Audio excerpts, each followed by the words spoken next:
Gracias, gracias. Bueno, les quiero contar que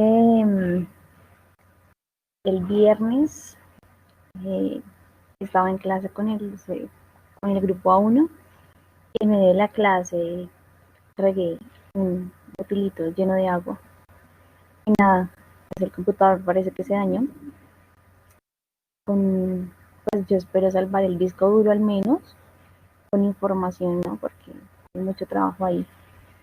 Entonces, ay, tenaz, tenaz, ha sido bien complejo, pero bueno, espero que logremos salvar información de ahí.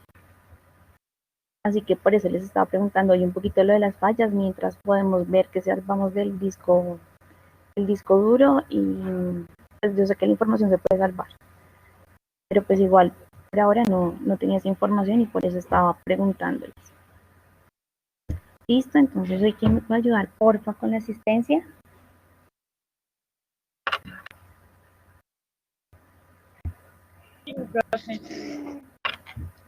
Listo.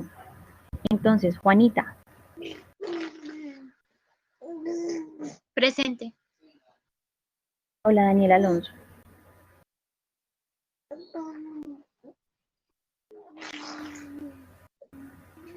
No escrito. Ok. Iván Alexander Bernal. No.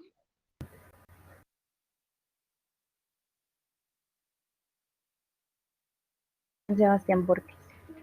Presente. Juan Sebastián Buitrago. Presente. Aurel Lizeth Cadena. Presente. Cristian Camilo.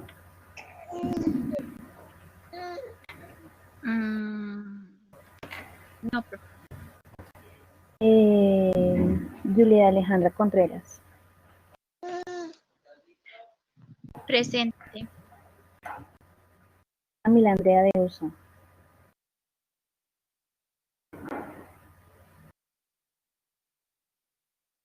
No, profe. Joana Díaz. Profe, Cristian Camilo acaba de escribir. Castellanos. Ok. Deusa no ha escrito, profe. Joana Díaz. Presente. Carol Valentina Espitia. Presente. Paula Valeria Garzón Torres. Presente. Jamie Daniela Gómez. Presente. Paula Valeria Garzón. Presente. Laura Vanessa Gómez. No, profe. Laura Tatiana Guzmán. Presente. Hola Andrea Jaramillo.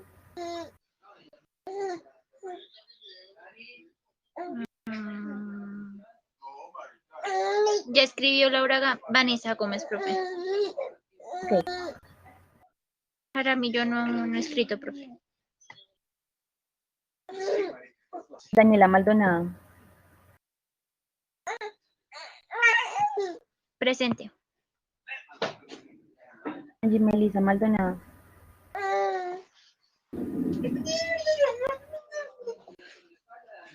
No ha escrito, profe. Stephanie Medina.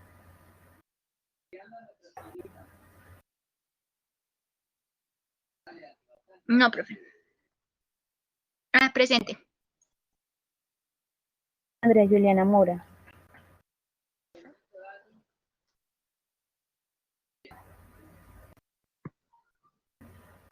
Presente.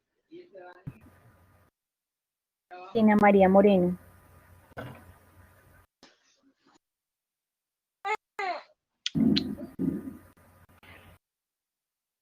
No, profe, no ha escrito. Erika Juliet Novoa.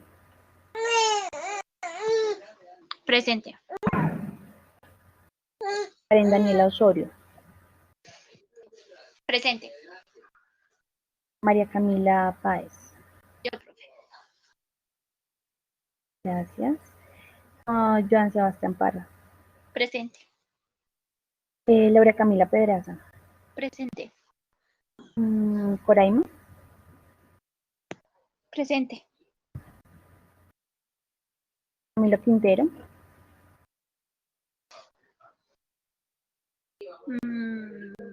No, profe.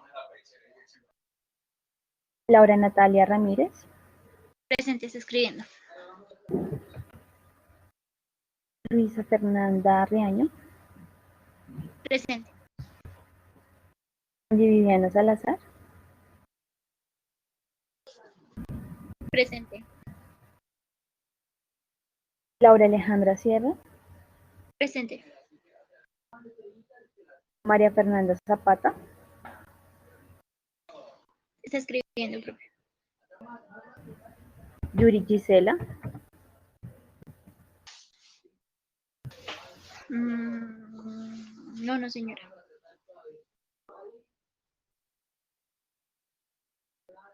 ¿Alguien me hizo falta por llamar?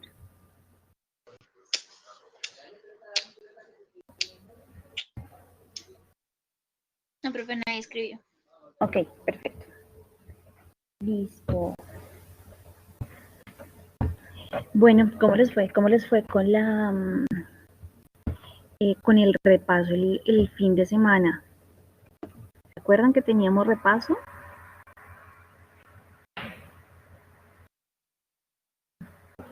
De las funciones mentales.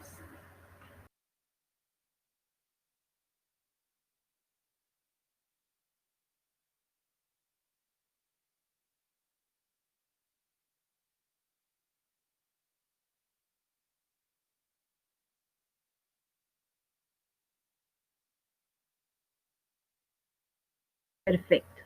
Bueno, entonces le voy a pedir a las siguientes personas que me manden fotico o suban la información a mi correo. ¿Listo? Entonces, por aquí está, a ver, Laura Alejandra Sierra, Camilo Quintero, Coraima, Angie Melisa, Andrea Camila Deusa. ¿Ok? Sí, mejor me lo mandan mis fotos al correo. Sí, por campos puede ser, está bien.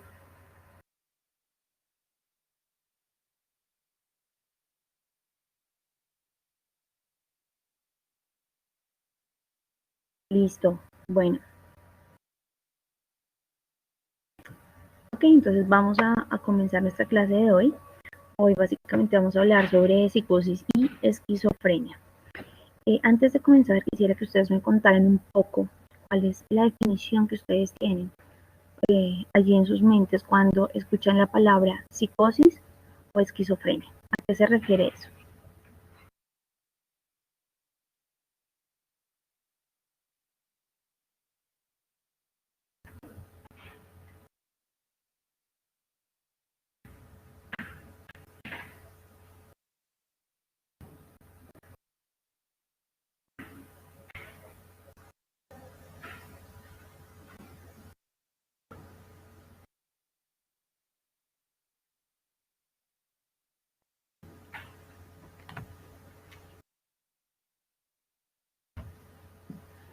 Cuéntenme.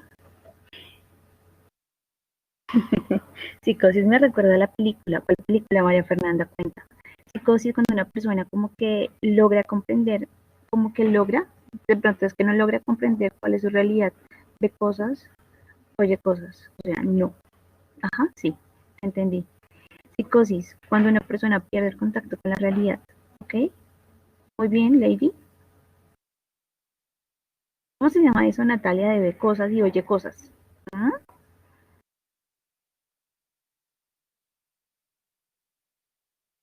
Profe, así se llama el señor, así se llama. El señor cree que la mamá está viva y lo atormenta. Ellos tienen un hotel y según él y la mamá odia a la gente y las mata, pero es él siendo ella.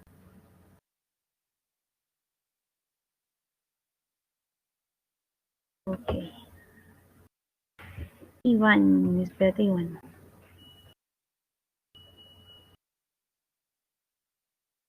Iván. Ah, ya te vi. Ya te quito la palla.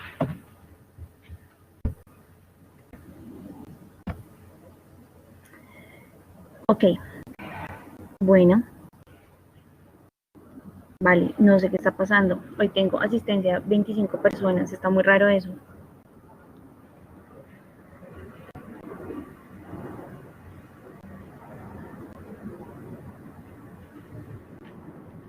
Bueno, listo. Ok. ¿Qué más? Puente. Ay, Valeria. Puede ser eso, ¿no? Puede ser eso. Listo. ¿Algo más? ¿Alguien más? ¿No? Bueno. Cuando nosotros hablamos de psicosis y esquizofrenia, como de película, ¿sí? La mayoría de personas tienen en su cabeza cualquier número de películas que hablan acerca del tema. Y aparte de eso, cuando nosotros hablamos de psiquiatría, la esquizofrenia es una de esas patologías que más asociamos a los trastornos mentales, ¿no? Y la psicosis como parte fundamental de la esquizofrenia. Un síntoma importante allí.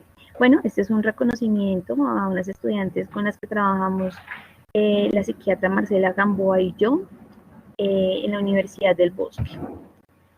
Entonces vamos a hablar aquí sobre psicosis. ¿Qué es la psicosis? Sí, yo estoy hablando, no, o sea, estoy hablando no tan alto, estoy en la biblioteca hoy. Entonces, pues, no quiero que me saquen de aquí, pero sí estoy hablando. ¿Ya me escuchas?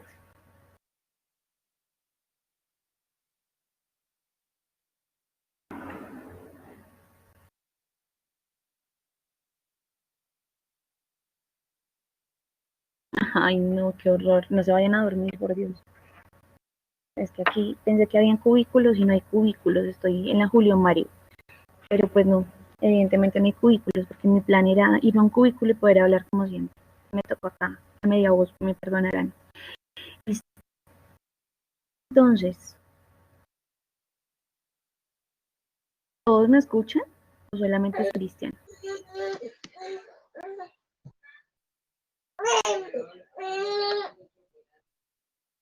Ok, listo. Sí, porque una cosa es... Ok, listo, perfecto. Ok, vale. Bueno, gracias, me devuelven la paz. Listo, entonces vamos a hablar. ¿Qué es la psicosis? Entonces, es un desorden mental grave que desconecta al individuo de la realidad. O sea, esto es el síntoma más importante. María Camila, tienes tu micro prendido. Entonces, el individuo se desconecta básicamente de la realidad. ¿Y qué puede poseer? Puede poseer un pensamiento desorganizado, sentir miedos infundados, confusión, excitación, depresión, cambiar de personalidad incluso y tener delirios o alucinaciones. Aunque no siempre suceden los delirios y las alucinaciones. Ya vamos a hablar un poco de eso. Entonces, miren, básicamente dividimos la psicosis en dos tipos. Una que es de origen orgánico y otra que es de origen funcional. ¿Cómo así, profe? Bueno, resulta que cuando nosotros estamos hablando de la psicosis, una psicosis de tipo orgánico, estamos hablando de causas orgánicas que me generan una sintomatología psicótica, ¿sí? Me generan una sintomatología eh, pues de alucinaciones y demás, que ya lo habíamos hablado un poco, ¿se acuerdan? Entonces, los que están llegando, porfa, si no los tengo en lista, al final o en el intermedio me cuentan para ponerles asistencia, ¿listo? Porque si no, ahorita me desconecto. Ok, entonces, los síntomas psicóticos son secundarios, puede ser a lesiones en la cabeza y enfermedades orgánicas, como que podemos pensar en un tumor, podemos pensar en enfermedades del neurodesarrollo, podemos pensar en una lesión, un golpe en la cabeza como tal, podemos pensar en lo que estamos hablando de las infecciones de las vías urinarias que pueden llegar a generar delirium en los adultos mayores.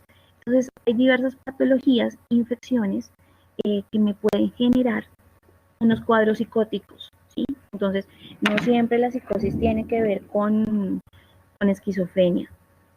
Eso es muy importante. Entonces, miren, ahí están algunas de las enfermedades que nos pueden generar psicosis. Como la mayoría, ustedes pueden ver aquí, pues son infecciones o enfermedades neurológicas. Miren, el accidente cerebrovascular incluso también puede generar sintomatología psicótica. Entonces, por un lado están esas causas orgánicas y por el otro lado están las psicosis funcionales. ¿Qué significan las psicosis funcionales? Básicamente son las que son secundarias a una enfermedad psíquica. Entonces, ustedes, a ver, ¿recuerdan alguna de las patologías que hayamos visto, que hubiésemos dicho que pueden cursar con cuadros psicóticos?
Muy bien, hasta ahora dentro de las enfermedades que hemos visto, entonces hay cuadros psicóticos que se pueden desarrollar en el trastorno afectivo bipolar, en cualquiera de los dos polos, tanto en la depresión mayor como en la manía. También, bueno, acuérdense ustedes que cuando una persona tiene un trastorno psicótico, eh, pues digamos, con alguna sintomatología maníaca, inmediatamente pensamos que no se puede clasificar como hipomanía, sino como manía. Así no tenga todos los síntomas floreados pues, de una manía como tal. También está la depresión mayor. Esto quiere decir los trastornos psicoafectivos unipolares, como la depresión, también pueden cursar con cuadros psicóticos. Tenemos algunos trastornos esquizoafectivos, es decir, son algunos trastornos que no alcanzan a ser sintomatología totalmente de esquizofrenia, pero tampoco tienen una sintomatología completa ni de depresión, ni de TAP, ni nada que tenga que ver con el afectivo, es como mixto. Entonces hay algunos trastornos esquizoafectivos que también cursan con la psicosis. Y finalmente, pues tenemos la esquizofrenia, que es el tema que nos convoca hoy. Entonces, vamos a ahondar justamente en la esquizofrenia. ¿Alguna vez han tenido contacto con un paciente que tenga esta patología?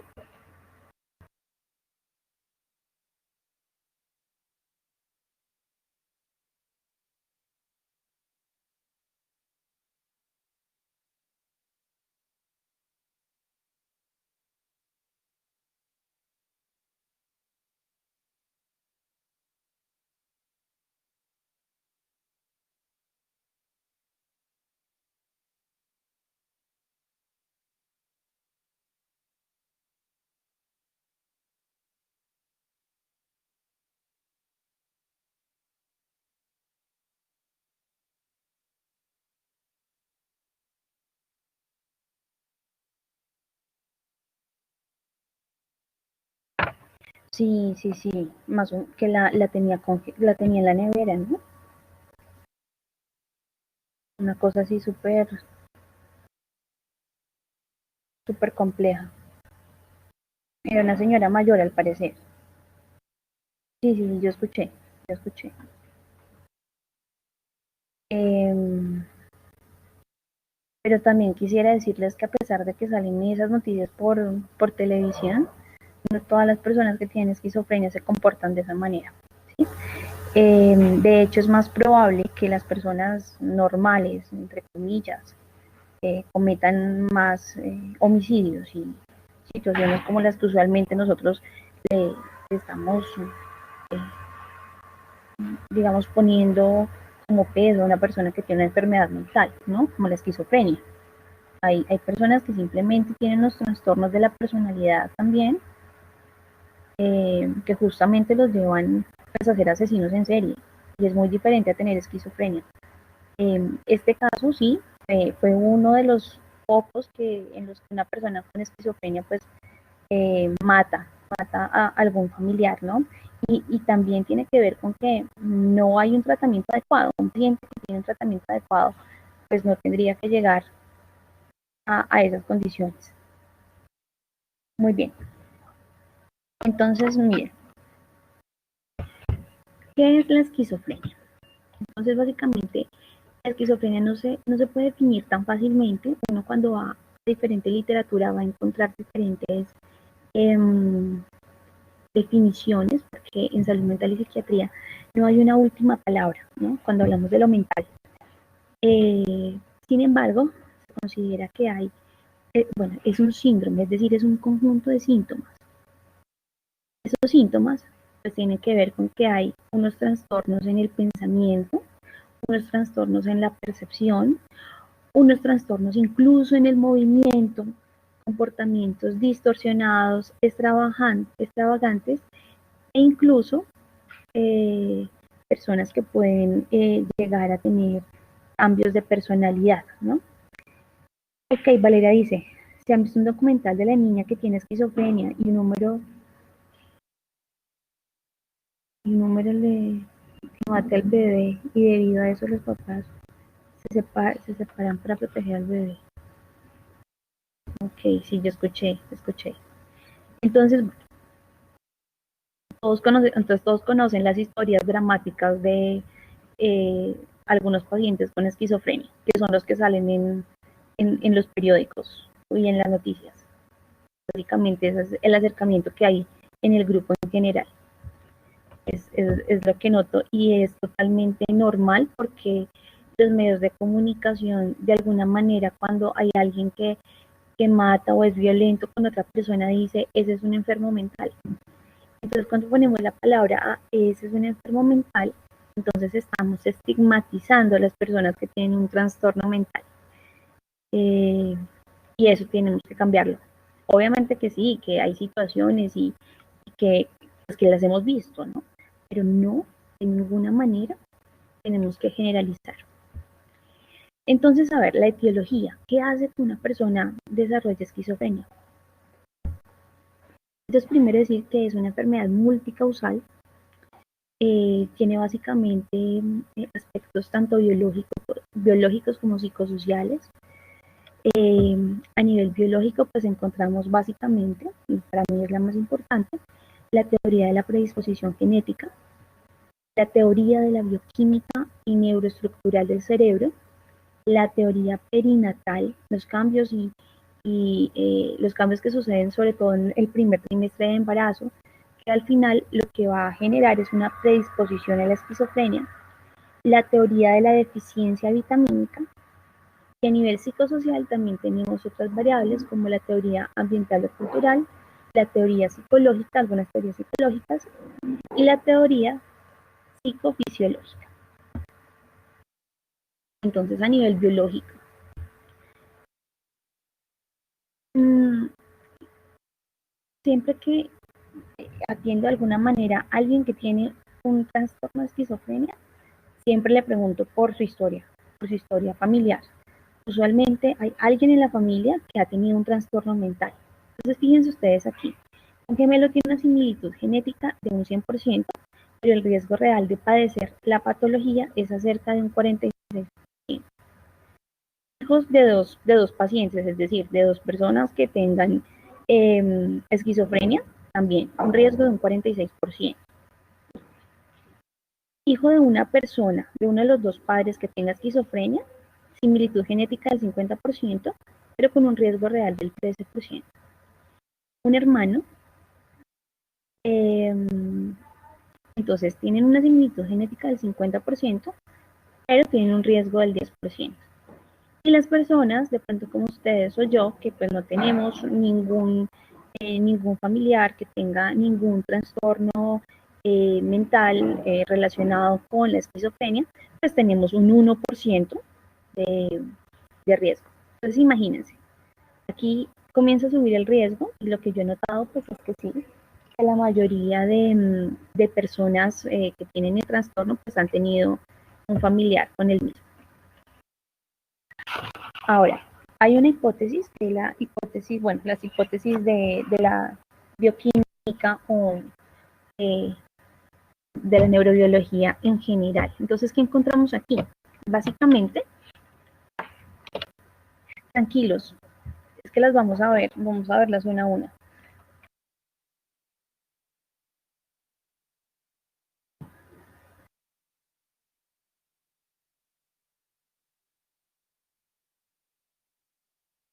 Sí, sí, voy muy rápido.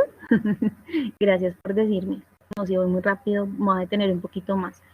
Sí, Tatiana, definitivamente algunos trastornos del neurodesarrollo, algunos pacientes con el síndrome de Down, algunos pacientes con el trastorno del espectro autista y otras dificultades a nivel neurobiológico pueden presentar, además de ese trastorno, la patología, la esquizofrenia.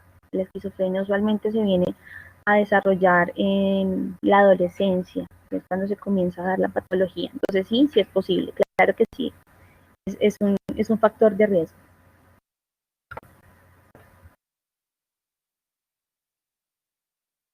Mira, las personas con Alzheimer o algún tipo de degeneración neurocognitiva también lo pueden llegar a desarrollar.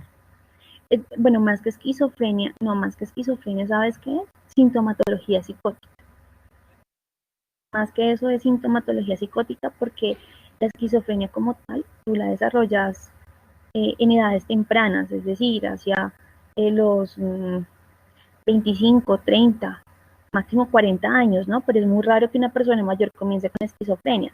En realidad lo que pasa con estas personas es que esos cambios neurocognitivos que están teniendo, pues genera que hayan cambios en la personalidad y también que hayan alucinaciones. Entonces, claro, eso se parece mucho a la esquizofrenia, pero en realidad eso es secundario a un daño neuronal que se produce allí. Entonces hay más bien sintomatología psicótica, que pues se comparte con la esquizofrenia como uno de los síntomas primarios.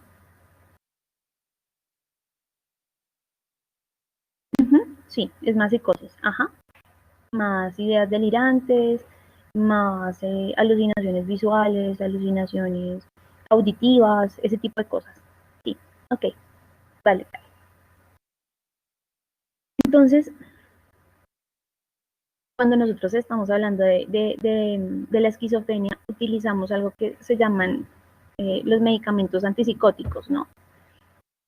Resulta que gracias a los medicamentos antipsicóticos, ¿ustedes se acuerdan cuál fue el primer antipsicótico que nos ayudó con los pacientes agitados? Por allá en 1950. No, Tatiana, los voy a ahorcar, los voy a ahorcar. No, pero el litio, ¿dónde lo utilizamos? El carbonato de litio.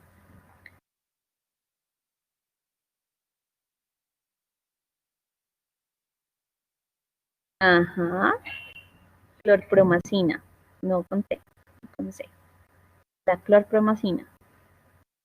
¿El litio en qué patología lo usamos?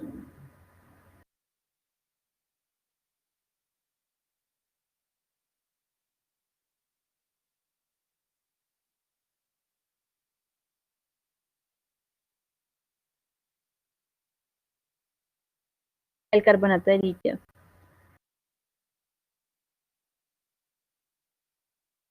En el trastorno afectivo bipolar.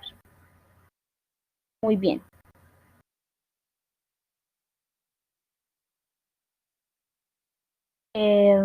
Entonces, miren, resulta que gracias a la clorpromazina, que no fue un medicamento pensado propiamente para tratar los pacientes con esquizofrenia, sino que se dieron cuenta que ese medicamento que estaba pensado para otros fines funcionaba muy bien para los pacientes con esquizofrenia.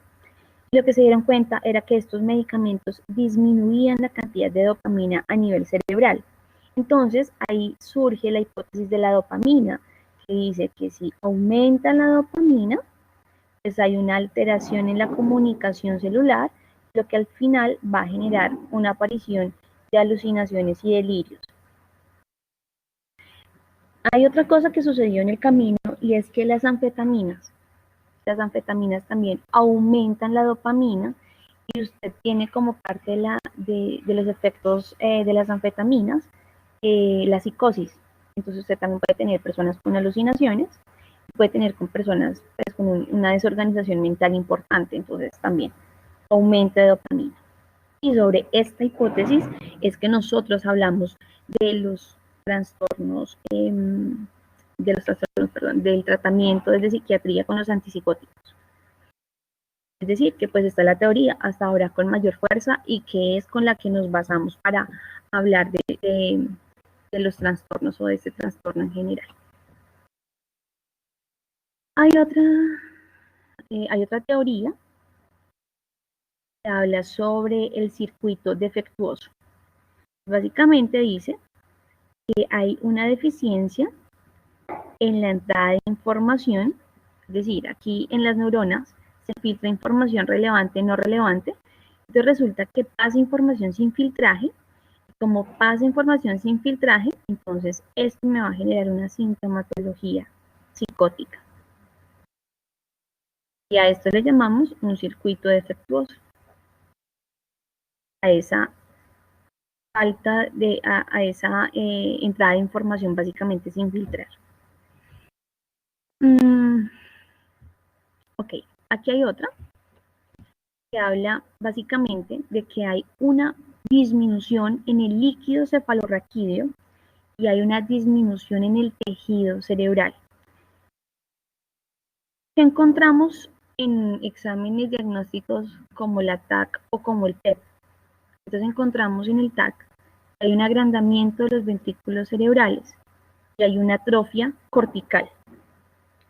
Y en el TEP, entonces hay una disminución del metabolismo de la glucosa y el oxígeno en la zona frontocortical. Entonces, si ustedes unen esa sintomatología que nos muestra la imagen del TEP con los síntomas del trastorno afectivo bipolar, ¿cómo lo relacionarían? O sea, ¿qué sentido tiene que haya una disminución metabólica de la glucosa y el oxígeno en el área frontocortical y la sintomatología de la esquizofrenia?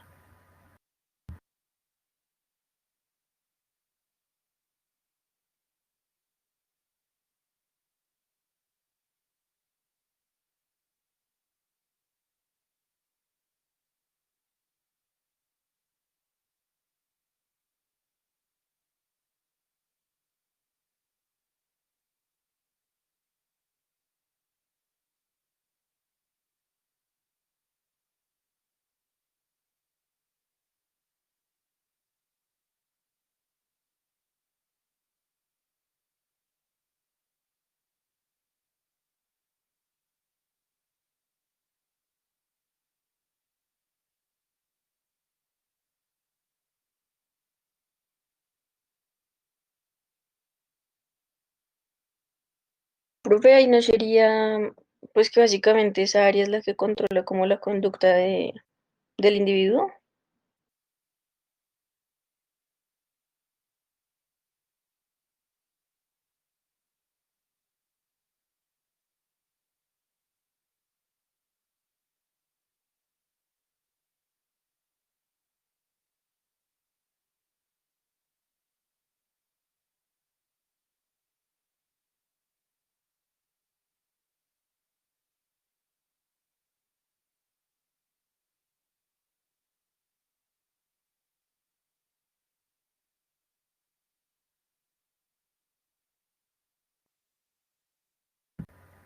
Sí, Tatiana, muy bien. Karen también dice, ¿se puede producir cambios a nivel de la personalidad? Ay, pues te felicitaría si no fuera una pregunta, sino una respuesta, Karen.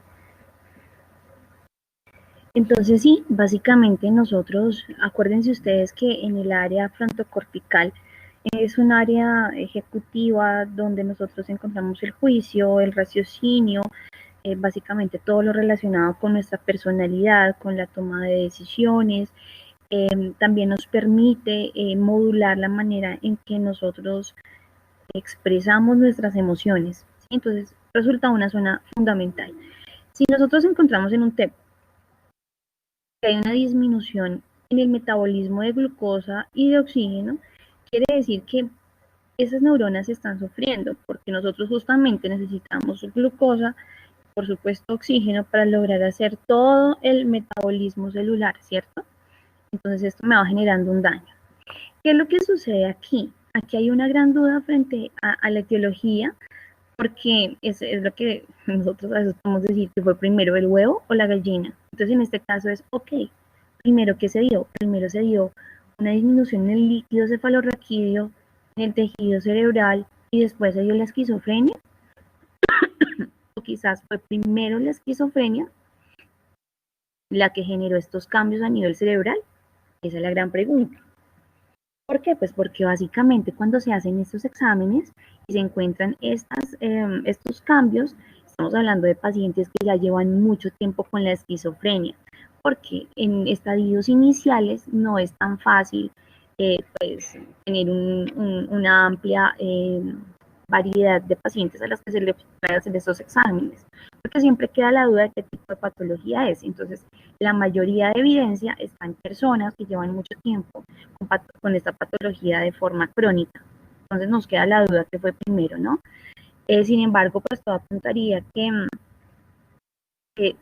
simplemente hay cambios a nivel del tejido cerebral, hay disminución del líquido cefalorraquídeo, y definitivamente hay cambios a nivel de la corteza prefrontal, dado de dos formas, como una atrofia, también con una disminución básicamente en el metabolismo.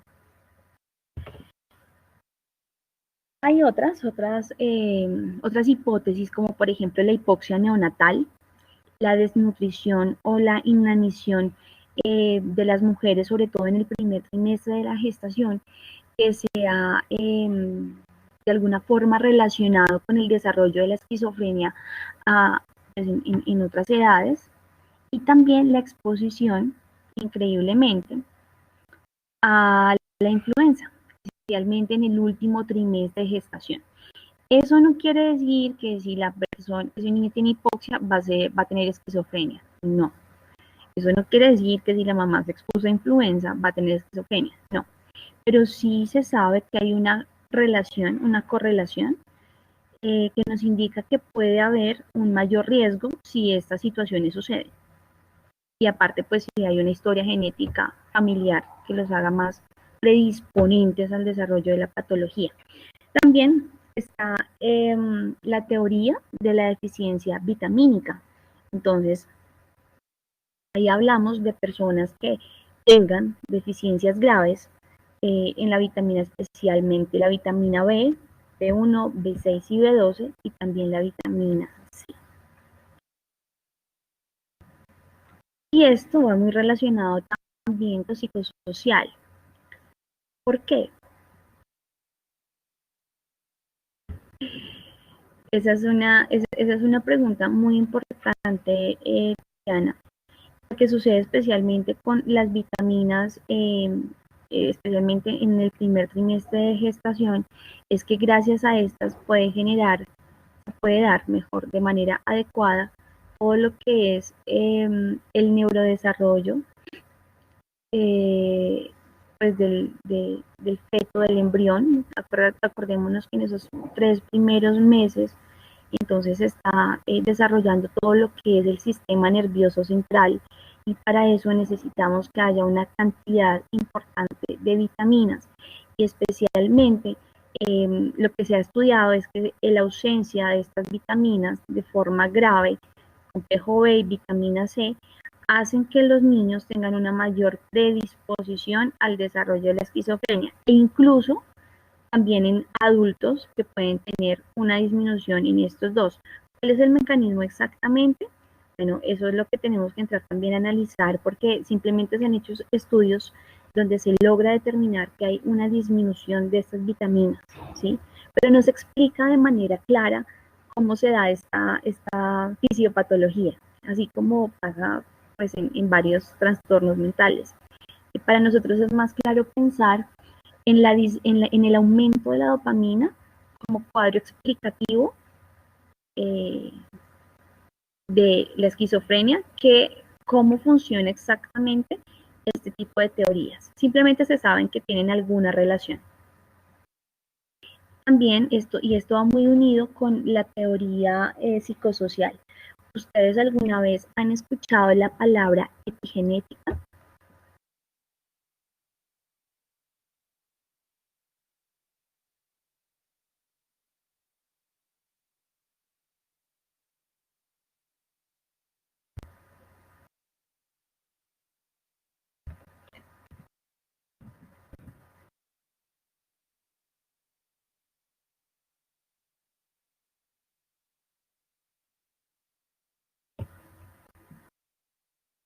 Bueno, a mí me gusta mucho este término de epigenética porque básicamente hace relación a unas modificaciones que hay en la expresión genética. Y esto tiene que ver con los factores ambientales que pueden afectar a uno o varios genes. Es decir, antes se pensaba que usted traía una carga genética y, por ejemplo, si tú traías una carga genética de esquizofrenia, pues nada, te iba a dar y punto, o no te iba a dar y ya. Pero ahora resulta que se ha estudiado y si nos hemos dado cuenta que hay factores a nivel ambiental que tienen relación con nuestros genes, es decir, nuestros genes se pueden expresar o no se pueden expresar de acuerdo a unas vivencias y a unos factores ambientales, ¿sí? Por ejemplo, si usted tiene, por ejemplo, un estrato socioeconómico bajo, un hogar monoparental donde hay violencia, donde usted se sintió pues solo, abandonado, una falta de apoyo social, usted vive en una zona donde hay mucha violencia, donde hay aislamiento social,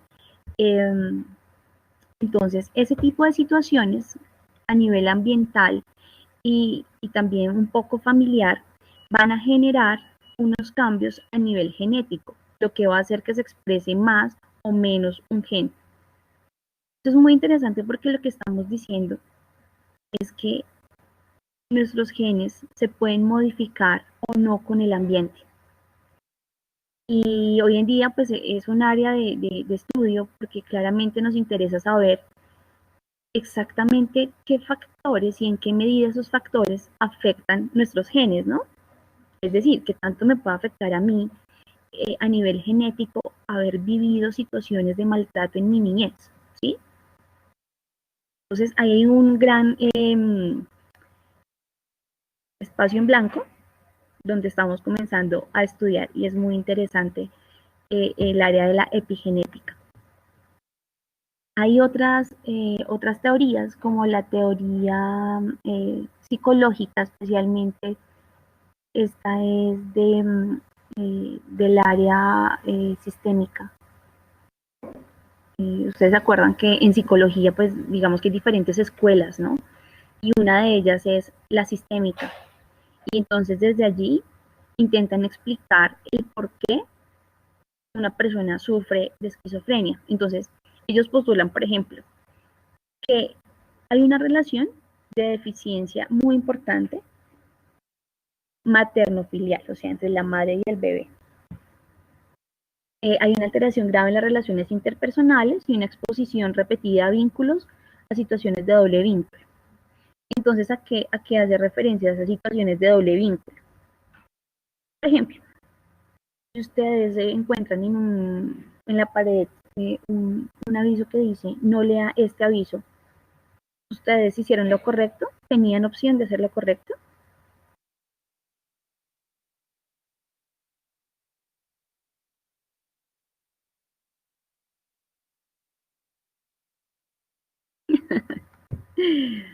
Estamos hablando de las experiencias de doble vínculo. Entonces yo les estoy preguntando que si ustedes van por la calle y ven un cartel que dice no lea esto, no lea este aviso, por ejemplo, ustedes en ese caso tuvieron la oportunidad de hacer lo correcto o hicieron lo incorrecto.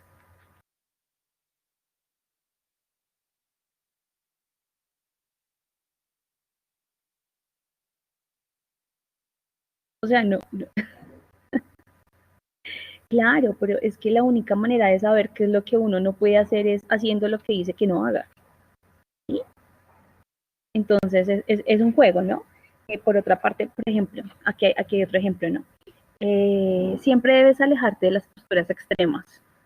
Siempre debes alejarte de las posturas extremas. O sea, dar por sí, eso es una postura extrema. ¿Sí?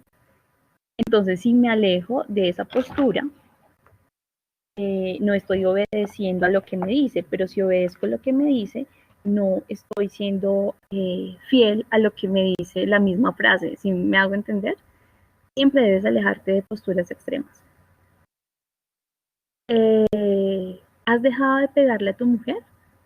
Esa es otra forma de no poder salir de ahí, porque si usted responde la pregunta con un sí, eso quiere decir que usted en algún momento le pudo haber pegado a su mujer. Y si usted dice que no, le sigue pegando a su mujer. ¿Sí? ¿Sí? ¿Entendieron ahí el doble vínculo, esa imposibilidad de alguna forma de responder o de hacer lo correcto?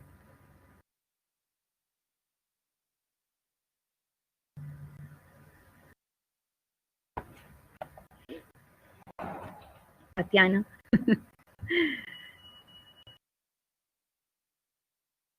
¿Es más claro o no? Bueno, entonces, ¿qué sucede?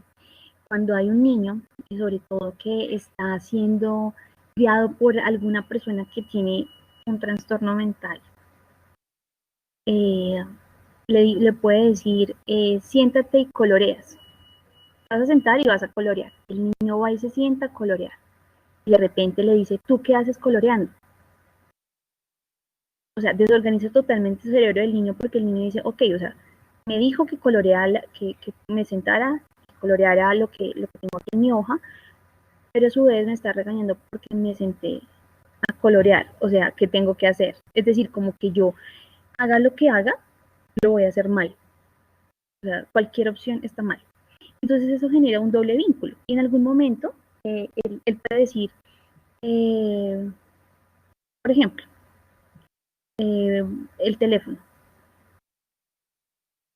Está el niño, suena el teléfono, el niño contesta, la mamá le dice que por qué contesta si nunca debe hacer eso.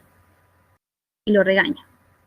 Y luego, en otra oportunidad, vuelve a sonar el teléfono y el niño no lo contesta y la mamá le dice que no sirve para nada porque ni para contestar el teléfono sirve. Entonces, eso pone al niño en una desorganización mental donde hay un doble vínculo, no sabe qué esperar, no sabe cómo actuar, no sabe qué hacer. Espero que con estos ejemplos haya quedado más claro.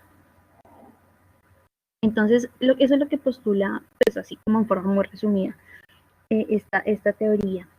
Sin embargo, es una teoría, ¿no? O sea, es decir, cuando nosotros hablamos de evidencia científica, tenemos sobre todo evidencia científica relacionada con lo biológico, porque con este tipo de cosas es más complicado. Ok. Bueno, como habíamos hablado antes, para terminar esta primera parte, estamos hablando de esos aspectos de la teoría psicofisiológica, entonces el consumo de sustancias tóxicas, especialmente la marihuana, que se ha relacionado muchísimo con la sintomatología de esquizofrenia. No importa, o sea, es un factor de riesgo que es independiente de si tú tienes historia familiar de esquizofrenia, es independiente de si consumes otro tipo de sustancias. O sea, si solamente consumes marihuana, es un factor de riesgo para el desarrollo de la esquizofrenia. También tenemos pues todo lo que está relacionado con los traumas emocionales cuando somos pequeños, un ambiente hostil, un abuso físico y psicológico. ¿Mm?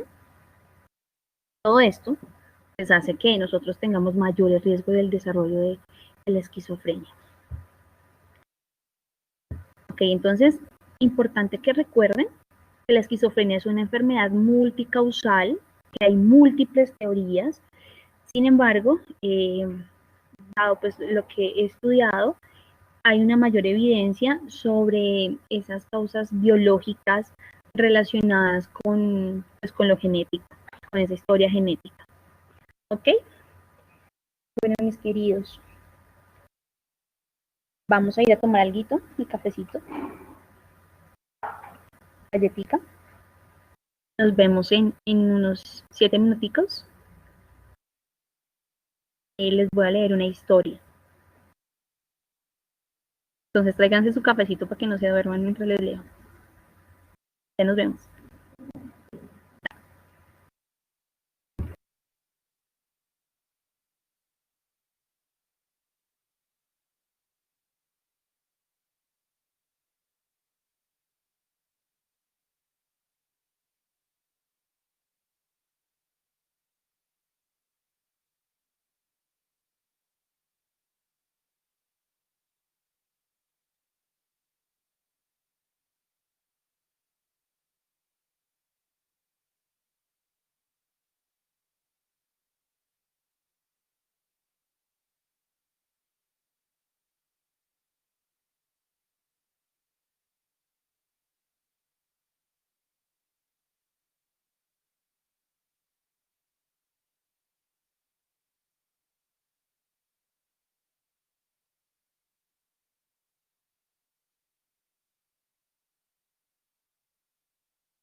Bueno, ¿cómo van? ¿Ya? ¿Listo cafecito?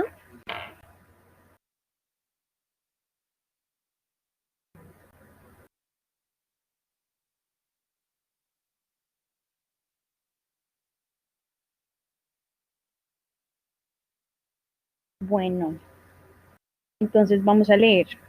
¿Les gustan los libros?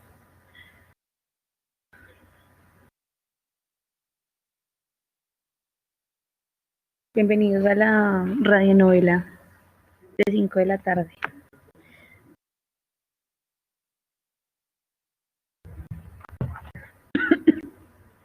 Bueno, yo les había hablado de un libro que se llama Lo que no tiene nombre, ¿cierto?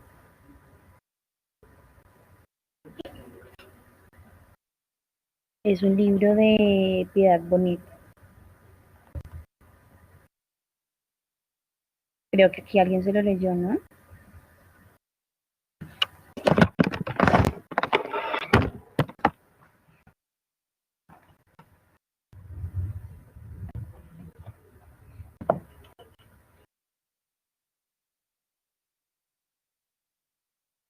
Hola.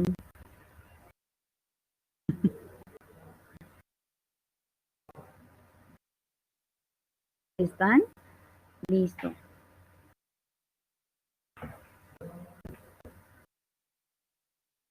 Es que voy a leer y espero que esté la mayoría para que no me toque volver a contar la historia.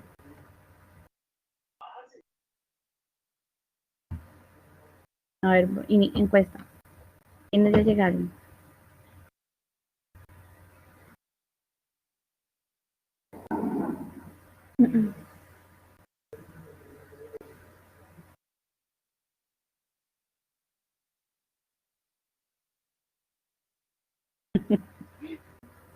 Está muy bueno los que me están respondiendo que no han llegado. En realidad falta Laura Vanessa, falta Marison, Laura, Juliet, Juanse, Daniela.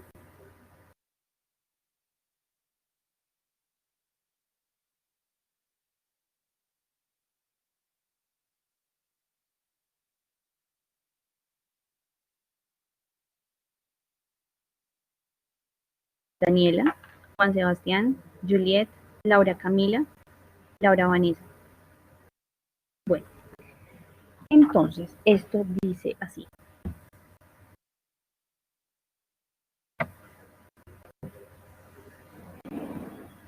Yo no alcancé a ir a la cocina. Bueno, entonces dice, en julio de 2006, Daniel, Rafael, mi marido y yo tenemos nuestro propio descenso a los infiernos, como siempre. Bueno, contexto, ¿no? El contexto es que Piedad Bonet es una escritora, docente de la Universidad de los Andes, y ella tuvo una experiencia, pues, evidentemente real, con su hijo, que tenía justamente esquizofrenia. Y ella, en torno a esta experiencia de vida, hace su libro que se llama Lo que no tiene nombre. Entonces voy a leerles un fragmento del libro donde ellos van de viaje. En julio del 2006, Daniel, Rafael, mi marido, y yo tenemos nuestro propio descenso a los infiernos. Como siempre, desde hace unos años, planeamos irnos los 3 de vacaciones. Ay, les iba a decir, por favor, mientras voy leyendo, anoten ahí en su cuaderno las cosas de esta historia que les llamen la atención, ¿sí? Sintomatología, algunas situaciones. Dime, Juliana. Profe, ¿puedes leer un poquito más duro? Es que yo casi no escucho. No sé si solo yo, un poquito nomás. Ok, voy a intentar porque si no me van a comenzar a mirar muy mal. Ok, entonces vayan anotando, ¿listo? Entonces dice, más o menos, bueno, esta vez el destino escogido es Brasil, donde tenemos la intención de recorrer varias ciudades. Más o menos 2 meses antes de irnos, Daniel nos anuncia que su psiquiatra le ha suspendido la droga.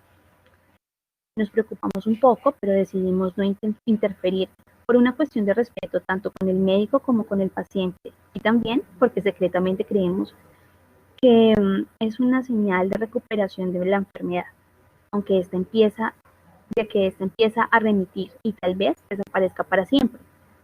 Aunque escasa, es una posibilidad. Nos han hablado de personas que han tenido 1 o 2 episodios psicóticos y después han vuelto para siempre a la normalidad. ¿Por qué no había de ser este caso de nuestro hijo? Mis ojos siempre alerta empiezan a ver, sin embargo, que él, ya bastante desasosegado, estudiante de arquitectura, da muestras de taciturnicidad y ensimismamiento. Su silencio se agudiza, de nuevo se acalla la música. A veces veo a Daniel tirado en su cama mirando fijamente al techo. Mis radares de madre, casi siempre infalibles, me anuncian que las cosas no andan bien. Una llamada a la doctora N, que sirve de puente con el psiquiatra, me tranquiliza por unos días, o tal vez me lleva a pensar que mi obsesión maternal me hace ver señales donde no las hay. 15 días antes del viaje, sin embargo, pido una cita y mi marido y yo hacemos presencia para informar sobre nuestros temores. La doctora N nos asegura que todo está bien, que el trastorno de Daniel es manejable, que él ante todo nos manipula.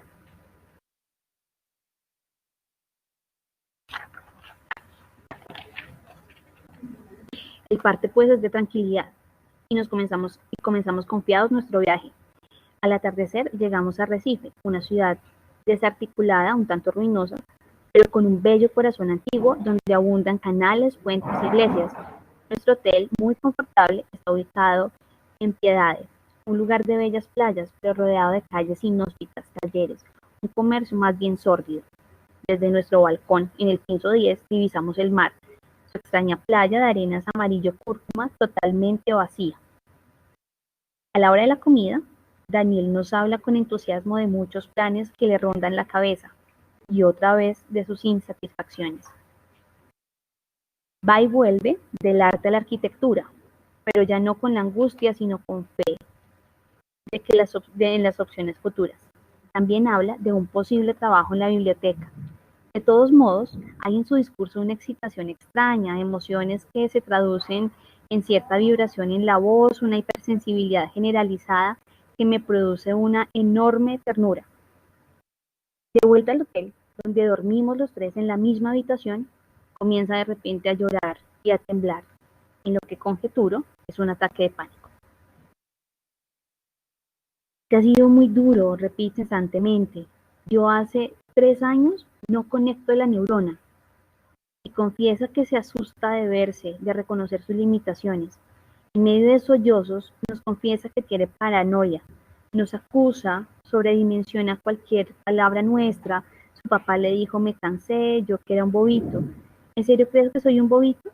Conmovida le aseguro que no y lo abrazo durante un buen rato y acaricio su cabeza, tratando de calmarlo como a un niño, hasta que veo que lo vence el sueño. A medianoche me meto finalmente en mi cama con el corazón encogido. Cuando la luz de la mañana me despierta, mi primera reacción es examinar si Daniel todavía está dormido.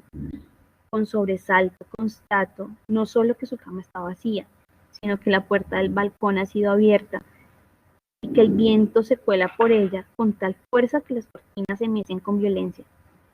Sin respiración, ahogada por el terror, asomó la cabeza al vacío dispuesta a hacer el peor de los descubrimientos. En ese momento, un ruido me hace voltear la cabeza y veo a Daniel que sale del baño con una semisonrisa estremecedora. Le hablo. Mientras que las palabras salen de mi boca y llegan a su cerebro, observo que pasan unos segundos. Dios mío, ¿es posible que a pesar del parte de tranquilidad de sus médicos, Daniel esté enfermo? Mis ojos intranquilos siguen a Daniel en todo momento, procurando que él no lo perciba. Se muestra dulce y callado, como siempre, pero en su mirada hay una opacidad preocupante. En la playa con sus pies desnudos, anclados en un solo lugar, mira fijamente el mar durante casi 1 hora. En 2 ocasiones lo sorprendo sonriéndole a su imagen en el espejo y frente a la cámara adopta una expresión que me resulta desconocida. Una parte suya parece estar presente en nuestros recorridos por las iglesias, museos, otra está lejos, en su propio cielo o en su infierno. La belleza de ciertos monumentos lo conmueve de una manera extrema. Y un buen día, en un restaurante japonés, Empieza a lavar los dibujos de las paredes, las teteras, las cortinas, todo lo que hay refinado en aquel lugar, y de pronto rompe en llanto. Yo quiero interpretar aquella emoción como resultado de la alegría. El viaje proporciona y lo abrazo con ternura. Desde entonces su efusividad se desata. Me acaricia el pelo, me da besos en las mejillas, abraza a su papá y entre lágrimas le dice que lo quiere. Un niño frágil y emotivo ha desplazado al muchacho habitualmente blindado contra las caricias familiares. En el jardín botánico de Río de Janeiro, Daniel se muestra feliz.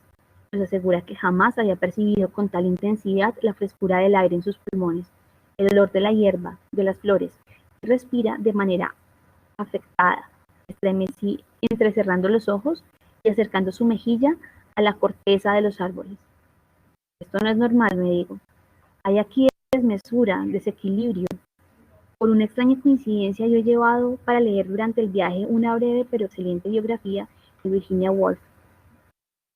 Me encuentro allí con la descripción de sus crisis mánico-depresivas, con los testimonios sobre su sufrimiento, las voces que la atormentaban y finalmente su suicidio. Daniel, mientras tanto, lee la primera novela de mi hermano recién publicada. Cuando le pregunto cómo le parece, me dice que muy interesante, porque en ella encuentra señales que le ayudan mucho. El primer computador que encuentro, le escribo a la doctora N para contarle lo que está pasando, consciente de la fragilidad de nuestra situación de turistas despistados, desprovistos de fórmula médica. Ella contesta en forma puntual diciendo que no debemos preocuparnos, que él es un muchacho consentido, que desarrolla esas conductas por la sencilla razón de que está con nosotros. Pero aquella respuesta no solo no me convenció, sino que me enfurece. Ensayamos comprar su medicación en varias farmacias, pero se niegan de manera rotunda a venderla. Sea la hora de consultar a un médico, digo, pero vacilamos, patinamos en un charco de indecisión y de confusiones. Es difícil hacer un diagnóstico psiquiátrico, tal vez estemos sobredimensionando las cosas, tal vez los miedos que nos acompañan nos están haciendo ver como graves síntomas que todavía dan espera. Al fin y al cabo, en 2 días estaremos de nuevo en Bogotá y podremos poner a Daniel en manos de profesionales. Entonces ocurre lo improbable.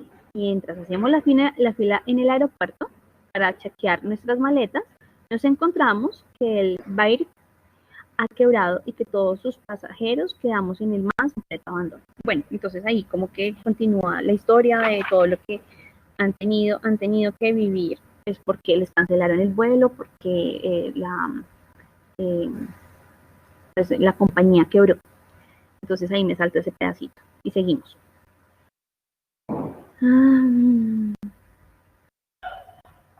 Esperen.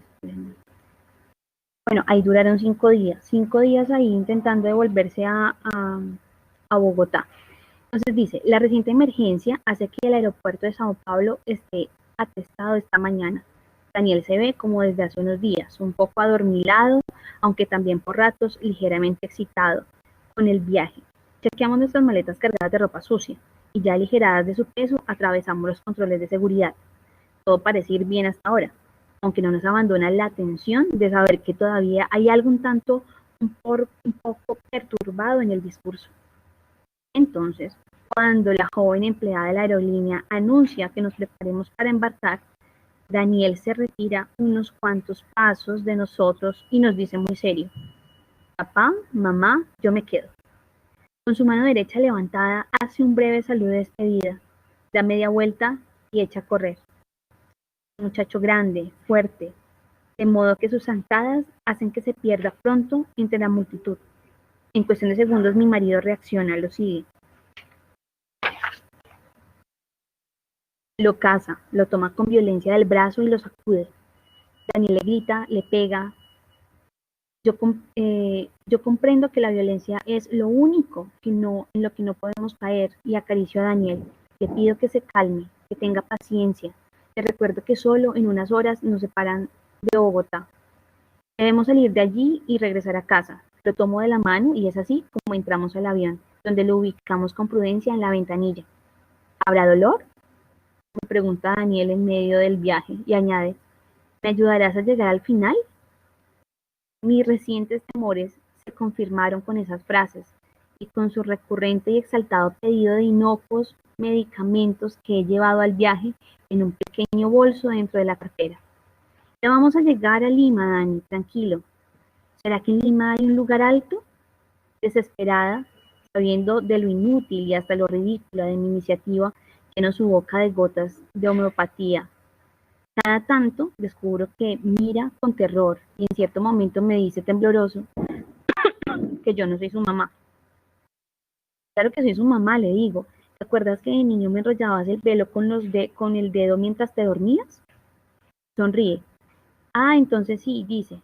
Sí eres mi mamá. Yo era un niño, repite, y me pregunta con tristeza si será que él es bipolar. Le explico que esas denominaciones no sirven para nada. Simplemente está confundido. Esto pasará y me doy a fantasear sobre nuestro futuro inmediato. Nos iremos los dos a vivir a la playa, en una casa hermosa, pero dotada solo con lo esencial, donde él no tendrá que pensar más en arquitectura ni nada que se le parezca. Solo se dedicará a pintar mientras yo escribo mis poemas y mis novelas. ¿Cómo vamos hasta ahí?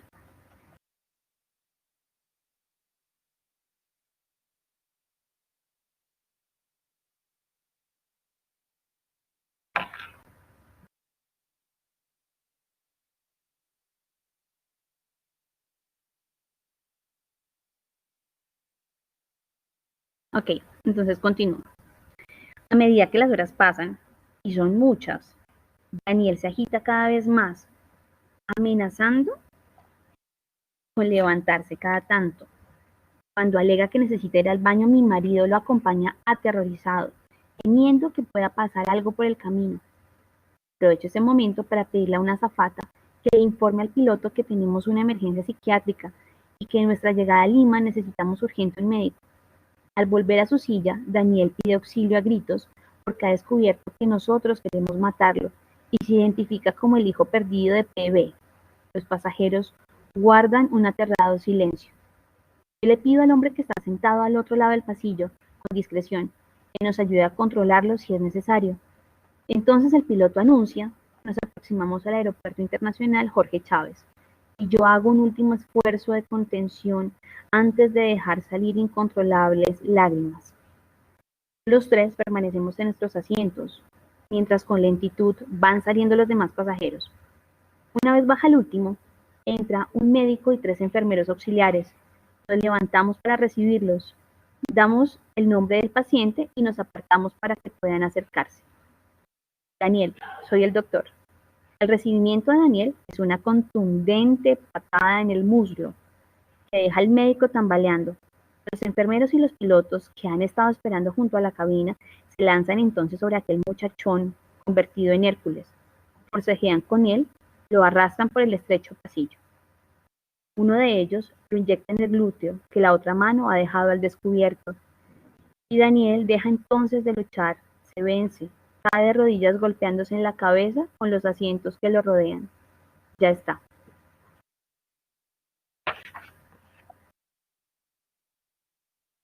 El mundo se ha reído siempre de los locos, de Don Quijote, aunque con un fondo de ternura, de Hamlet, no sin cierta admiración. ¿Cómo podría yo ahora reírme de la locura?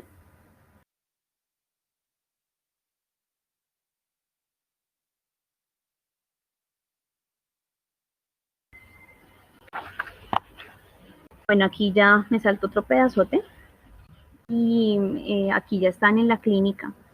Eh, entonces, ahí ya Piedad y su esposo pueden ver a su hijo. Entonces dice,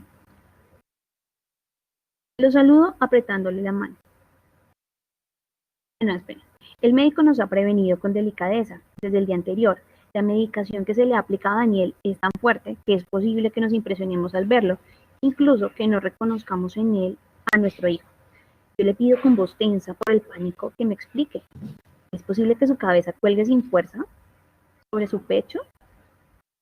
Nos dice que tengamos también nos dice que puede que él tenga una mirada extraviada, que babee, que tenga tics. Y sí, que su cabeza cuelgue sin firmeza sobre su pecho.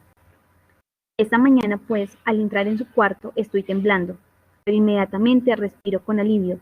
Daniel ha sido recostado sobre un montón de almohadas y nos mira con su cara de siempre, aunque más pálida, con signos de gran agotamiento. Nos acercamos con suavidad, esforzándonos en parecer tranquilos, pero con una expectativa que sin duda modifica nuestra expresión. Lo saludo apretándole la mano. Hola, mamá, me dice. Su saludo no es de alguien enfermo, y eso me reconforta. Sin embargo, se nota incómodo. Mi marido le pregunta cómo va, qué tal fue su noche. Enfoco total, es su manera de decir que ha dormido profundamente. Nos mira inquieto. ¿Por qué estoy aquí? ¿Qué pasó? Intento que mi voz tenga un tono liviano que disminuya su posible aprensión. Por lo del avión, Dani, ¿te acuerdas? ¿Lo del avión? ¿Qué puedo explicarle? ¿Cómo decirle que sufrió un ataque de locura, que se desconectó de la realidad, que hizo un escándalo, que asustó a los pasajeros? Pero antes de que yo diga algo, él recuerda. Ah, sí, lo del avión. Me volví loco, ¿cierto, mamá? Más o menos, Dani. No sé si loco, pero estabas raro. Ay, mami, qué pena con los pasajeros. Daniel está sonriendo y yo también sonrío y lo tranquilizo. No fue nada muy grave, le digo, tratando de no angustiarla. Solo un momento de confusión. Ella está siendo atendido. Me ha vuelto el alma al cuerpo. Daniel no se ha quedado del otro lado. Cierra los ojos y nosotros velamos su sueño más tranquilos.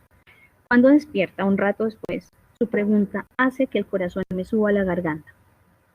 Hola papá, hola mamá, ¿por qué estoy aquí? Le repetimos la respuesta tratando de disimular el terror que hay ahora en nuestras miradas. Bueno, esa era la lectura de hoy. ¿Cómo les pareció? Cuéntenme qué anotaron y qué les llamó la atención.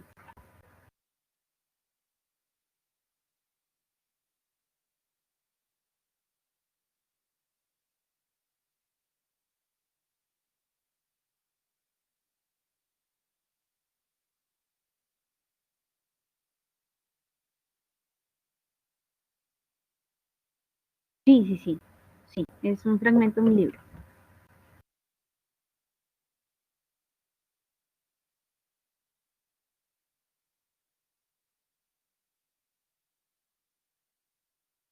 Ujú. Lo que no tiene nombre. Piedad Bonet, Tatiana. No, es lo que yo les estoy hablando es un fragmento. No, es un libro súper chévere. ¿Cuántas páginas tiene? Es casi de 130 páginas. Leímos como 5. Entonces dice, ay, profe, el impacto tan grande que tienen esas enfermedades mentales en el entorno del paciente. Muy bien, Laura. Sí, totalmente.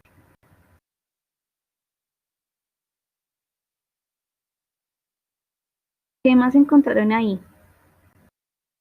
Quiero que me cuenten todo lo que les llamó la atención, la sintomatología, también como la mirada de la familia, la mirada del mismo, eh, la contención que le hicieron en el avión, en fin, cómo va aumentando la sintomatología también, es bien interesante. Porque vamos a entrar a algo que se llama la presentación clínica de la esquizofrenia, y justamente por eso les leí el libro, ¿no? Para que pudieran ver la sintomatología. Uh-huh. Bien, Valeria.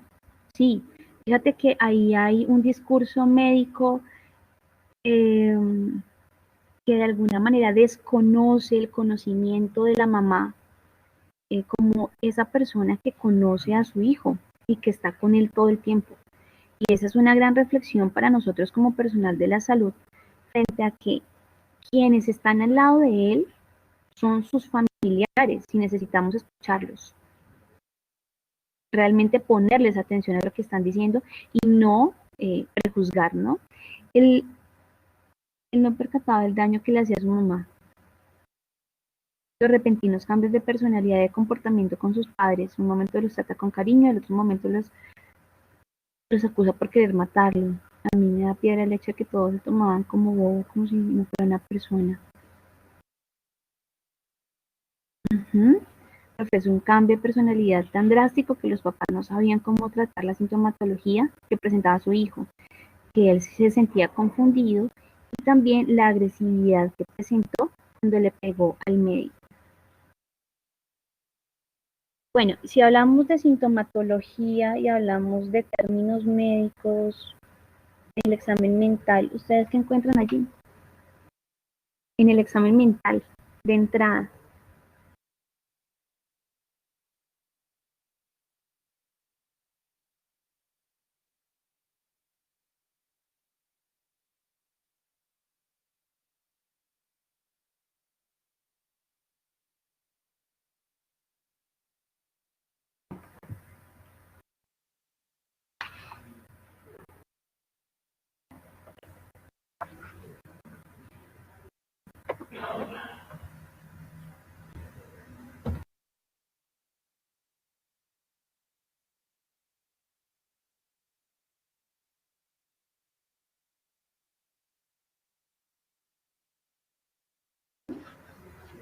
Muy bien, tenemos delirios, alucinaciones hay.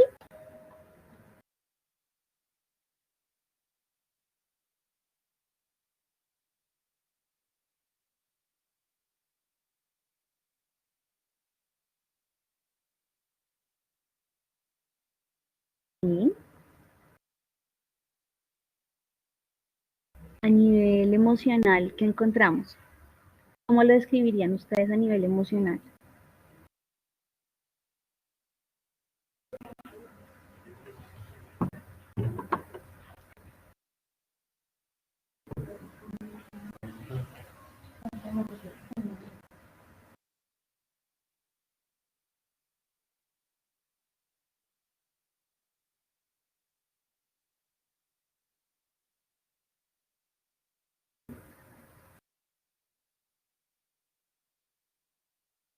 Yo pensaría que a nivel emocional podía tener la habilidad emocional, ¿no?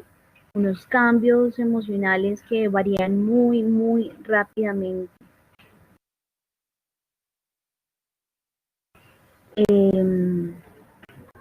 También creo que en algunos momentos se muestra desorientado sobre todo, pues en persona, ¿no? Él está desorientado en persona, especialmente cuando no sabe si la que está al lado es su mamá.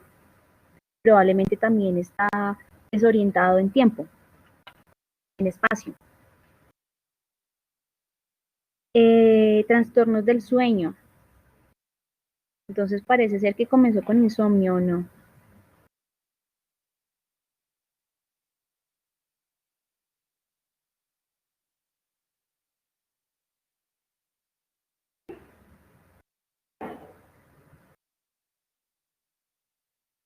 Suelen acordarse, aunque no se acuerdan de todo. Trastornos de la sensopercepción, no sabemos. Probablemente tiene pues alucinaciones, que era lo que estábamos diciendo.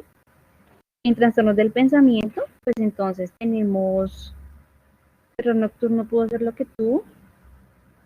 No, no, porque lo piensas, Valeria. O sea, lo que estamos viendo ahí es que hay un insomnio, porque pues parece ser que no ha recuperado bien el sueño, que no está durmiendo las horas necesarias, que se levanta a la madrugada.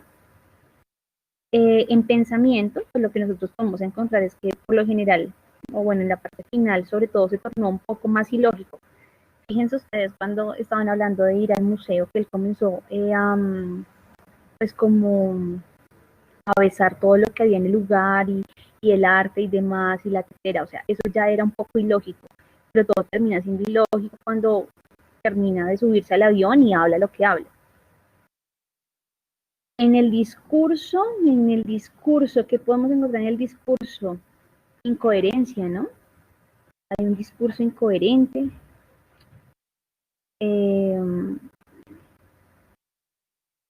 A nivel de la conducta psicomotriz, pues todo termina con episodios donde él está totalmente quieto, mirando el horizonte, y entonces pasamos por hipabulia o abulia, pero finalmente terminamos con una agitación psicomotriz. Entonces, ¿esto para qué se los cuento y para qué les leo?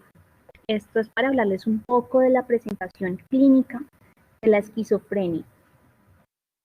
Y ahí creo que ustedes van a poder ir entendiendo un poco más la lectura. Entonces, ahí tengo una pregunta para ustedes. Bueno, no lo voy a hacer ya en este semestre, pero en el próximo sí.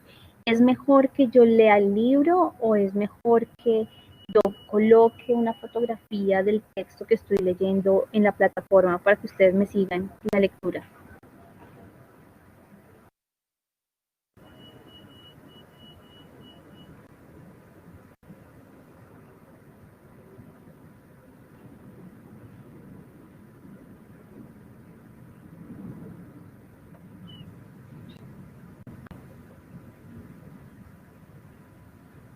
Mejor uno, profe, mi opinión.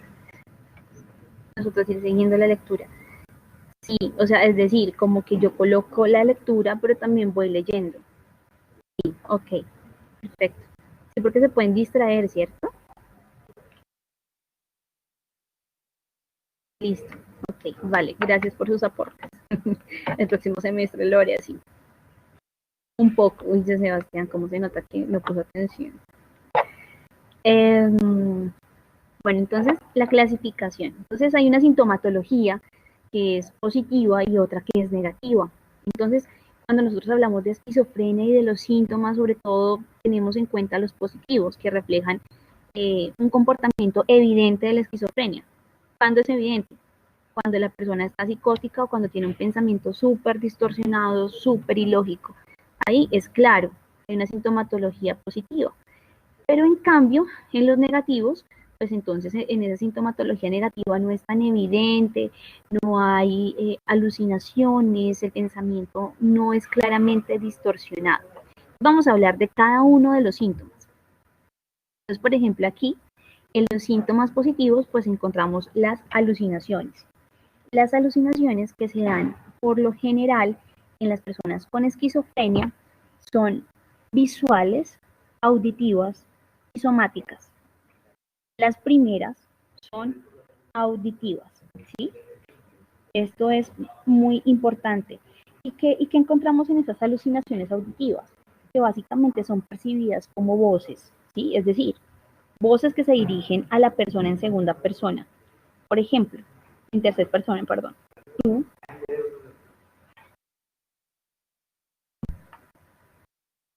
Entonces, ojo, vuelvo a decir, esas voces que la persona suele escuchar en las alucinaciones auditivas son voces que se refieren a la persona en segunda o en tercera persona. Entonces le pueden decir cosas como tú, usted o aquel, ¿sí? Y por lo general son frases muy cortas y son frases continuas. Solamente esta sintomatología desaparece cuando el paciente está durmiendo, porque durante el día tiene la sintomatología de alucinaciones. En cambio, por ejemplo, en las patologías como en la depresión mayor o en la manía, usualmente esas alucinaciones son intermitentes y también son muy fugaces, es decir, son muy rápidas, pasan muy rápido, son muy fugaces. En cambio, aquí en la esquizofrenia son mucho más persistentes. El paciente, ¿qué puede escuchar? ¿Qué puede escuchar el paciente? El paciente puede escuchar voces que discuten entre sí. Entonces, dos voces discutiendo. O una voz que repite la acción que usted está haciendo. Por ejemplo, en este momento, si yo escucho una voz que me dice, Jessica está leyendo, Jessica está hablando, Jessica está dictando clase, ¿sí? Entonces, esa voz está diciendo todo lo que yo estoy haciendo. Jessica coge el esfero. También pueden haber, esas voces pueden tener comentarios que son críticos, que son acusatorios, que generan burla, que son amenazantes. Y también es importante decir que esas voces pueden proceder de diferentes lugares. Es decir, la voz puede venir del televisor, puede venir del radio, puede venir del techo, puede venir de la pared, puede venir desde mi propio cuerpo. Entonces, ¿qué sucede? Pues que la conducta de los pacientes es básicamente influida por las alucinaciones. Y esto hace pues que uno vea al paciente que está tomando actitudes de escuchar o de establecer soliloquios, es decir, la persona está hablando con alguien que tú no ves, pero la persona establece soliloquios. O se queda callado en un momento como quien escucha a alguien. Profe, una pregunta. Cuéntame, Profe, Julián. pero por ejemplo, referente a lo que tú dices de la voz, o sea, la persona al escuchar esa voz es diferente, o sea, como el tono de voz. O sea, la escucharía diferente, como así como, ay, haga esto, no sé. Ya, no hemos No descrito entiendo. los diferentes tonos de voces, simplemente es una voz que puede ser una voz de hombre, puede ser una voz de una mujer, puede ser la voz de un niño o una niña, entonces puede haber diferentes tipos de voces. Y esas voces, Listo. ¿sí? ¿Sí me entendiste? Ok. Sí. Y esas voces pueden venir de las paredes, pueden venir del techo, pueden venir de una silla, pueden venir del televisor apagado, pueden venir de la grabadora. Y entonces lo que sucede es que las personas suelen obedecer las órdenes que dan esas voces. Y pues en algunas ocasiones intentan hacer lo contrario a lo que dicen esas voces. Entonces, por ejemplo, hay voces que puede decir, mátelo, mátelo. Ella lo quiere asesinar. Ella no es su mamá. Y entonces, son ese tipo de voces las que puede escuchar. Por ejemplo, en este caso, Daniel estaba teniendo alucinaciones, ¿no? Auditivas. Pues ahí no dice claramente que estaba viendo algo, pero él sí tenía en su cabeza y comienza a pensar que lo van a matar y que ella no es su mamá y que es el hijo de X. También hay algo que puede suceder y es algo que nosotros llamamos el pensamiento sonoro. Es decir, que la persona escucha todo lo que está diciendo en eco. Es como si ustedes están hablando por un tubo y todo el tiempo escuchan lo que ustedes están hablando en eco. Hay otro síntoma, digamos, importante para pensar en esquizofrenia, y es cuando las personas piensan que sus pensamientos están siendo divulgados por máquinas como el radio o la televisión. Entonces piensen ustedes que están ahí, tienen sus pensamientos ahí guardaditos en su cerebro y de momento ustedes piensan que el televisor ha transmitido todo lo que ustedes están pensando. Entonces ahí estamos hablando de algo que se llama que los pensamientos están siendo divulgados, difusión o transmisión del pensamiento por diferentes medios, radio, televisión, lo que ustedes puedan pensar. Lo otro es que ellos piensan, algunos pueden pensar que usted está adivinando lo que él está pensando. Entonces, ¿eso qué hace? Pues hace que la persona tenga actitudes muy secundarias a lo que cree que usted está interpretando de lo que él piensa. Entonces, él puede pensar que si usted se está acercando es porque lo quiere agredir. Usted sabe que él lo que él está pensando y él lo quiere agredir a usted, entonces si él se mueve es porque él también lo va a agredir a usted. Entonces es como si más o menos la otra persona está adivinando lo que yo estoy pensando. Hay también pues otras cosas como las ideas delirantes que ustedes ven aquí. En esas ideas delirantes pues uno encuentra ideas de influencia, donde las personas sienten que están siendo influenciadas por Dios, están siendo influenciadas por alguna fuerza mágica, se siente manejado por personas, por espíritus malignos, por el demonio. Y entonces la persona tiende a pensar que hay una persona que le está diciendo qué hacer, ¿no?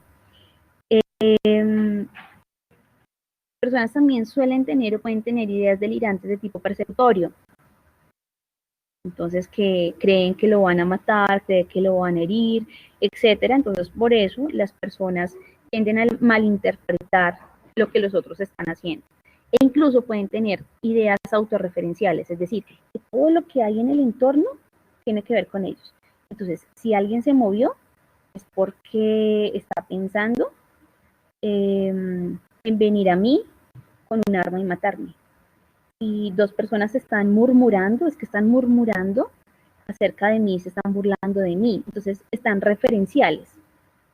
Entonces, están interpretando las actitudes de los demás amenazantes para ellos, aunque no lo sean.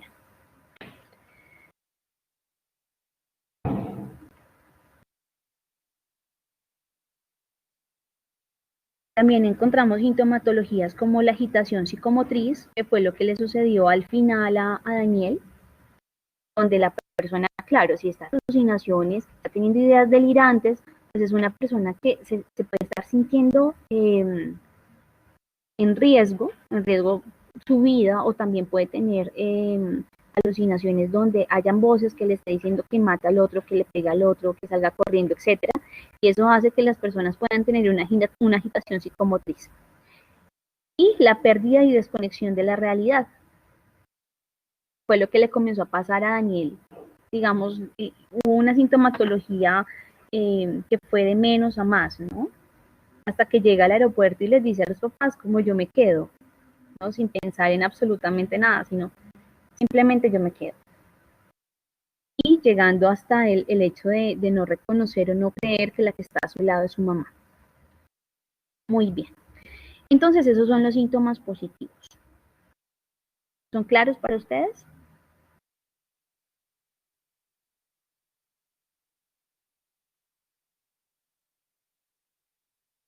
Ya los vamos a ver, Tatiana. Entonces, esos son los más obvios. Ahora veamos los síntomas negativos. En los síntomas negativos encontramos abulia, anedonia, encontramos alogia. Alogia entendida como esa falta de producción de pensamientos y de palabras. Es como que la persona no encuentra palabras para expresarse, o incluso se está expresando y de golpe corta la conversación, como que no encuentra las palabras para seguir. Afecto aplanado. ¿Se acuerdan de Merlina?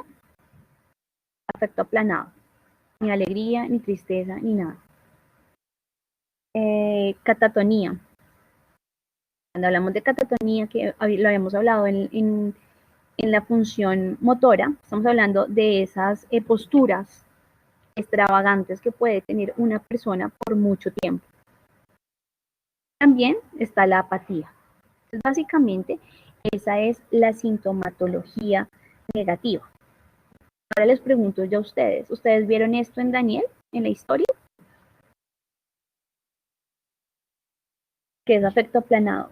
Paula, básicamente que la persona, tú no ves que tenga resonancia emocional, es decir, que tú la veas alegre, que tú puedas verla triste, enfadada, que tú le digas algo y la persona tenga algún tipo de empatía, simplemente emocionalmente no demuestra absolutamente ninguna reacción. Es afecto aplanado, ahí no pasa nada, es como vacío.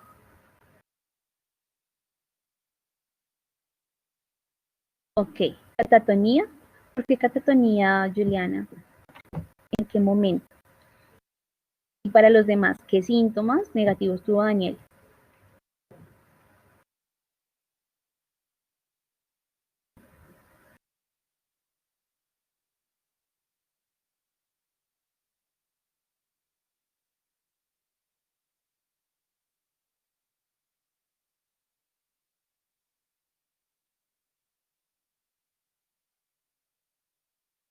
Pero primero, ¿tuvo síntomas negativos? ¿Sí o no?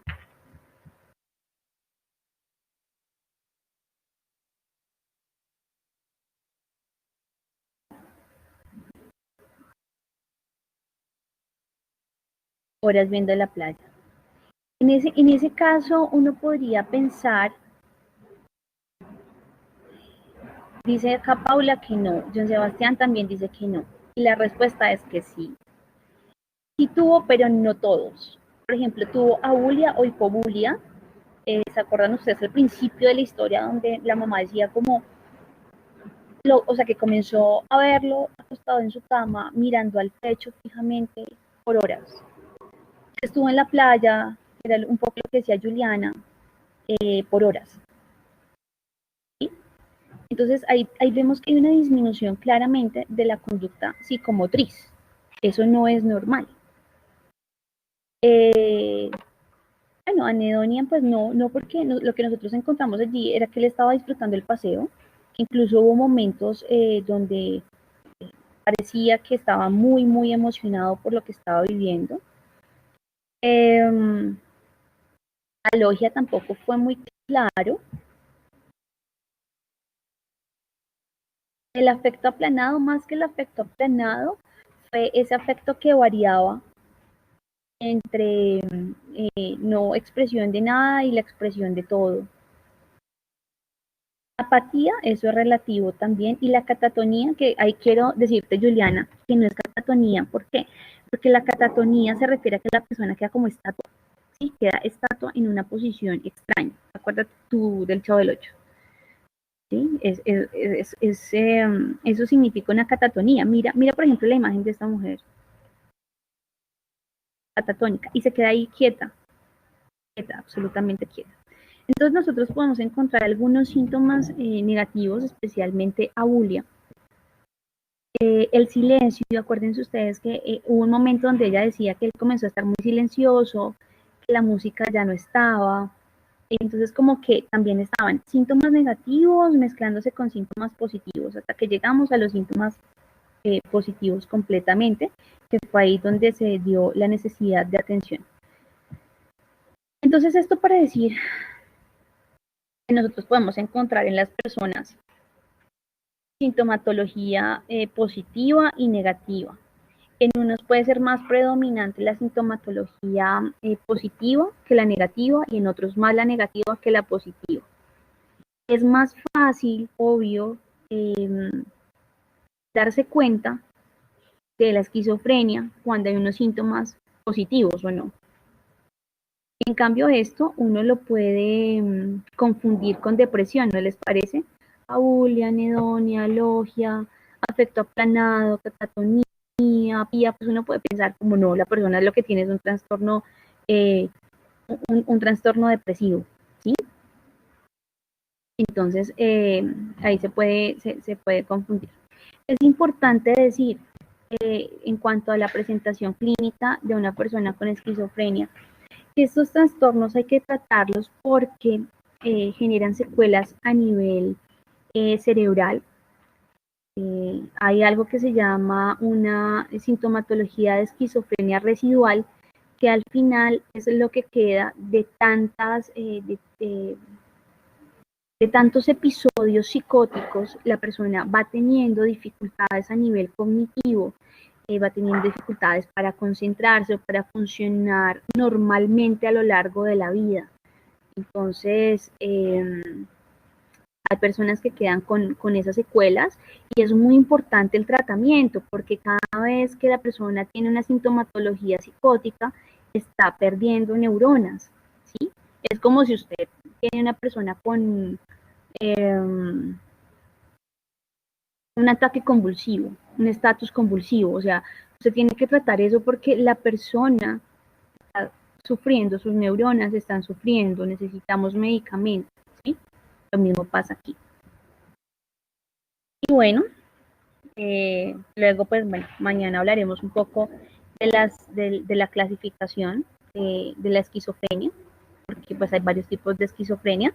Les voy a pedir que mañana tengan a mano su DSM-5 y ustedes tienen el video de la chica de la primera vez que estaba fumando marihuana y que pensaba que el novio la iba a matar, que estaba durmiendo como en el jardín. O se los envío again. porque sería bueno que lo revisaran.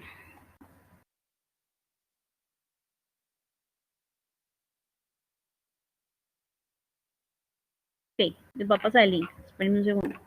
Bueno, espero comentarios acerca de la clase y acerca de lo de la esquizofrenia.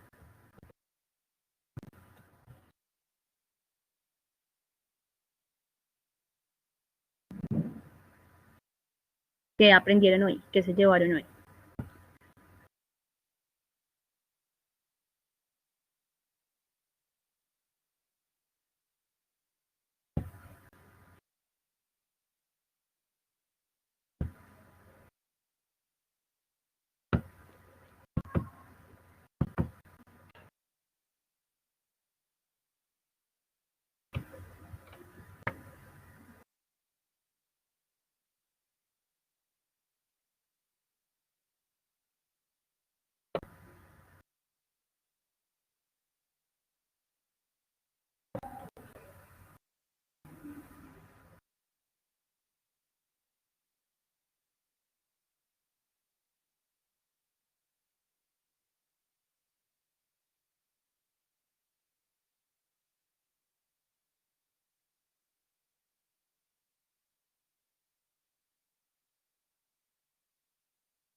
Y aquí les voy a mandar hoy.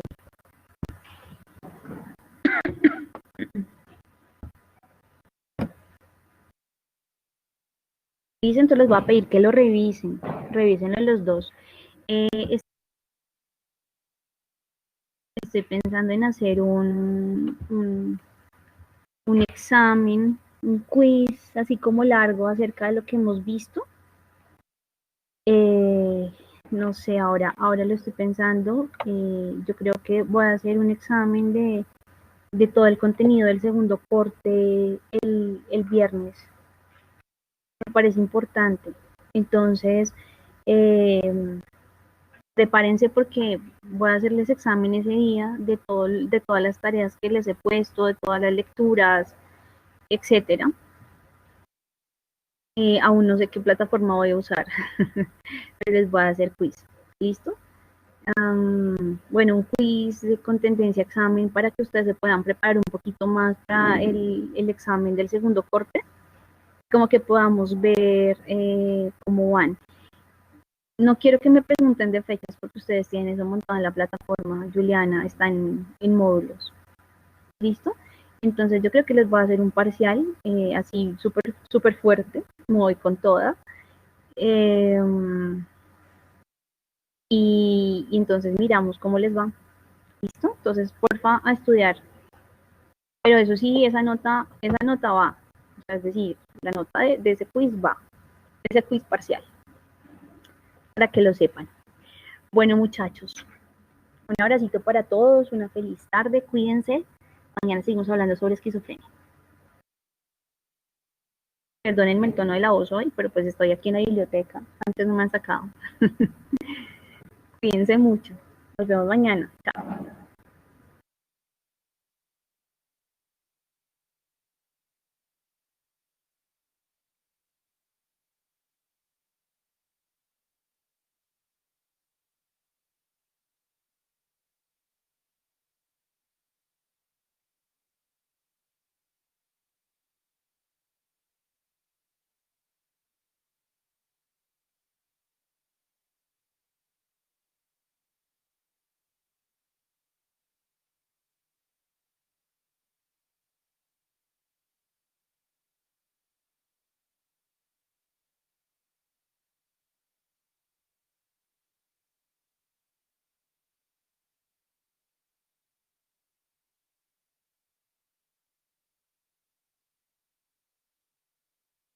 You are currently the only person in this conference.